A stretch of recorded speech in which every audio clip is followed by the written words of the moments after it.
हमारी ज़िंदगी के डिफरेंट एस्पेक्ट्स होते हैं। अगर हम ये ख्वाब देखें कि हम अपनी ज़िंदगी के तमाम पहलुओं को बहुत ही बेहतरीन बैलेंस के साथ चला सकते हैं, तो ये एक ऐसा ख्वाब है जो शायद पूरा करना मुमकिन नहीं। ज़्यादातर आप जितने भी बड़े लोग देखें, उनकी ज़िंदगी कोई 100% बैलेंस के अंदर नहीं होती। अगर आपको ये लगता है कि आपकी ज़िंदगी 100% बैलेंस्ड हो, तो ये इस चीज़ की अलामत है कि जनाब आप एक कामयाबी की तरफ जा रहे हैं या आप कामयाब हैं। ऐसा नहीं है। जब आपका कोई एक टॉप प्रायोरिटी, एक टॉप मिशन आपके जहन में सेट हो चुका है, तो आपका बेशतर हिस्सा उसी के अंदर इन्वेस्ट होगा।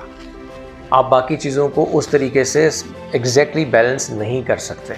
लेकिन हाँ, अपनी किसी ऐसी परसूट, किसी ऐसी ख्वाहिश के पीछे अपना आप इतना ज़्यादा दे देना कि बाकी चीज़ों को बिल्कुल भूल ही जाना और इतना दूर निकल जाना कि वापसी का कोई रास्ता ही ना बचे, तो फिर दैट इज़ अ प्रॉब्लम।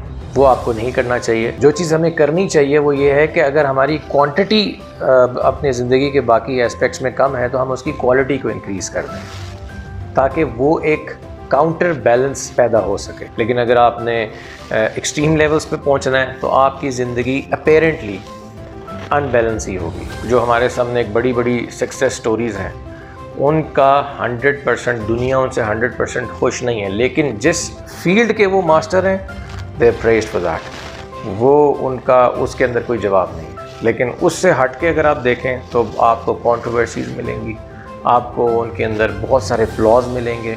उसकी वजह यही है कि वो जब आपके अंदर गिल्ट डेवलप होता चला जाता है, आप बैलेंस नहीं कर पाते और आपकी ज़िंदगी के जो दूसरे एस्पेक्ट्स हैं उनकी क्वालिटी डिटीरिएट करती चली जाती है वक्त के साथ साथ, तो फिर आप इतने दूर चले जाते हैं कि फिर आप वो लॉस भी पूरा नहीं कर सकते। तो अगर आप इस चीज़ को अंडरस्टैंड कर जाएंगे, तो आप बाकी चीज़ों को भी किसी हद तक एक क्वालिटी के साथ लेके चल सकते हैं और अपने मिशन में भी सक्सेसफुल हो सकते हैं।